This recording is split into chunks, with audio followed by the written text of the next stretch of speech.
when I was a kid and I found out Santa Claus wasn't real, I fake believed for like 2 years so I wouldn't make my mom sad. Yeah. Because she was like, guess what? What do you think Santa's going to get you this year? And I was like, oh, this stupid idiot still thinks I believe. In my head, I'm saying that. And I'm like, I gotta keep it up for her. Right. How old were you when you found out? Probably like 10, maybe 9. Really? 9, maybe 9 years old. You were 9 years old when you found out Santa wasn't real? Why is that old? What grade is that? I would say 4th grade. Oh, man. It's tough. For me? It's tough for what I'm about to tell you. Oh, I think I already know. I think when we were drinking one night, I called your dad over this. Got him on the horn.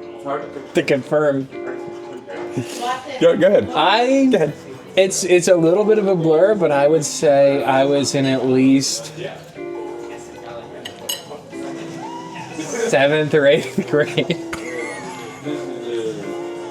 I don't think I was a teenager yet. 7th and 8th grade's teens, pretty much. Early teens. I think I would have been approaching teenage years. Maybe 6th grade. 12 is problematic. Were you 12? I might have been 12.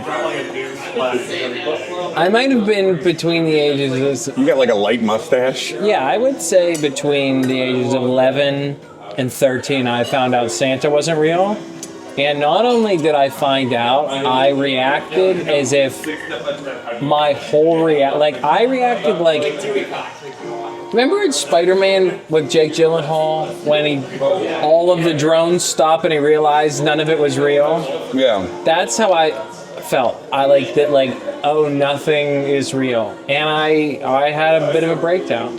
You were almost 13. And how I know this is because when you told me that, I was laughing so hard. I called your dad. And he said, oh, yeah, he was around that age. And his quote, he did not take it very well. So they still had to tell you? They told me. So I'll never forget how it happened. My dad and I were driving. Were you driving? Was that how old you were? You were driving the car? You were going to work? I was picking my dad up from his colonoscopy. We were driving out to a dinner. And I said, I was like, I have to ask, like, people in school have been talking about this young man that still believes in Santa. People in school have been, like, the teachers were concerned for my well-being.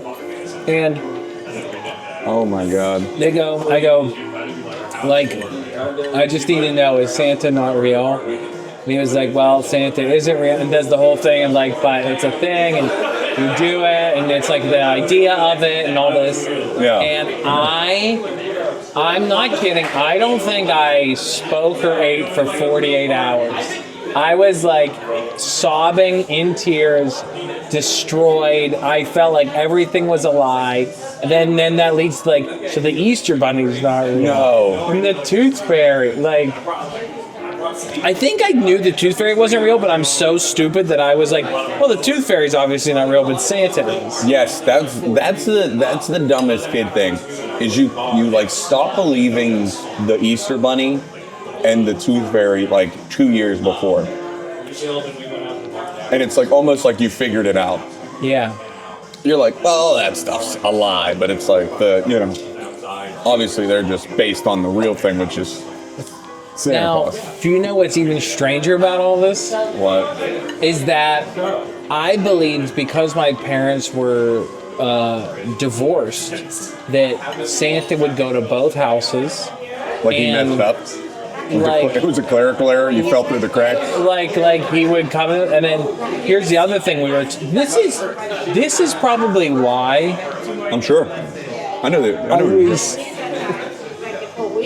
This is probably why I'm so, one, obsessed with Christmas now, and two, was so affected because not only did I think Santa was going to both houses, but like my mom's mom told us as kids that she was friends with Santa and would like help him wrap gifts. And it was like a thing of like, oh, like Nunny's gonna go to the North Pole and like help Santa wrap gifts, and Santa would call on the phone. Like friends of our family would call on the phone and pretend they were Santa and talk. Did you think you were a little closer to him than probably I was? Definitely.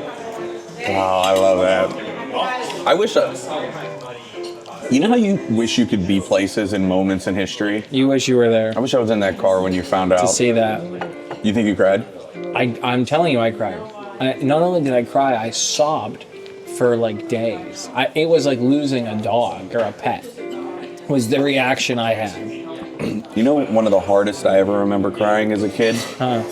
And when your house burned down, something that's much more reasonable than finding out. I didn't cry. Crazy. But what I did cry about, the hardest I ever cried and the biggest fight I ever got in with my mom was when she wouldn't let me get the Eminem CD. Wow. How old were you then? I was in 5th grade. I was in 5th grade. What was it Encore? The Marshall Mathers LP. Oh, wow. I'm a little older than you. But I cried because it was all I was looking forward to all day. My friends were talking about getting it. And what happened is they shamed my mom at work because she was like, oh, I'm taking my son to get the Eminem CD. And they were like, oh, how old is your son?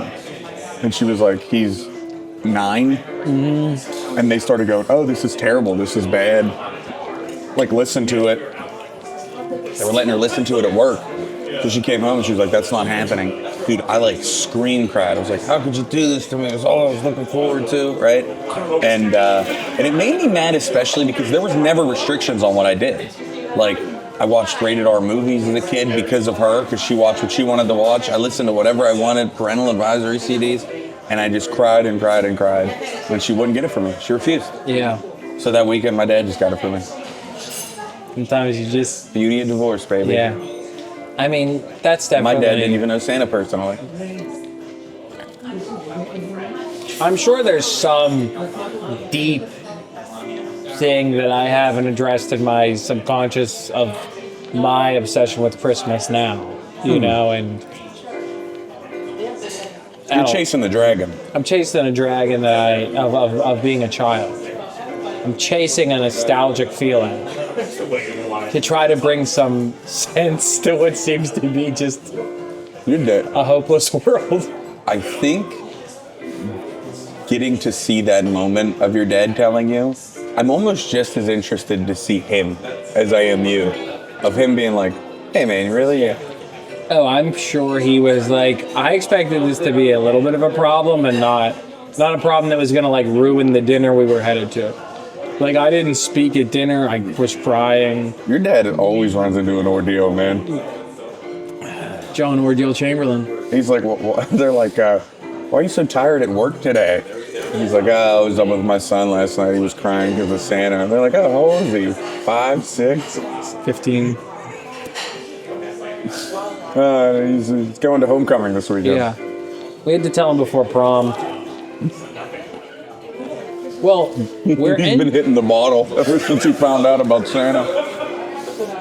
He might lose his job at the post office.